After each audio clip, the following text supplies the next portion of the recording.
శనివారం రోజు ఏదైనా దేవాలయానికి వెళ్ళి బయట చెప్పులు విడిచిపెట్టి దర్శనం చేసుకుని ఆ చెప్పులు వేసుకోకుండా ఇంటికి వచ్చేయండి. ఉన్న చెప్పులు దేవాలయం బయట విడిచిపెట్టడం ద్వారా శని దోషాలు పోగొట్టుకోవటానికి శనివారం అనుకూలం. అంతేగాని శనివారం చెప్పులు కొనకూడదు. అలాగే శనివారం ఉప్పు కొనకూడదు. శనివారం ఉప్పు కొంటే ఆర్థికంగా బాగా సమస్యలు వస్తాయి. ఒకవేళ తెలియక శనివారం ఉప్పు కొన్నా కూడా ఆ ఉప్పుని మీరు ఎట్టి పరిస్థితుల్లో వినియోగించకండి. ఆ రోజంతా వినియోగించకుండా మర్నాటి నుంచి వినియోగించుకోండి. అప్పుడు చాలా వరకు దోషం తగ్గిపోతుంది.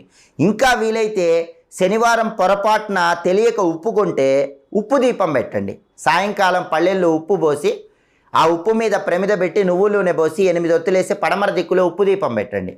అలా చేస్తే పొరపాటున శనివారం ఉప్పు కొన్న దోషం అనేది చాలా వరకు తగ్గిపోతుంది. అలాగే శనివారం రోజు నల్ల మినపపప్పు కొనకూడదు.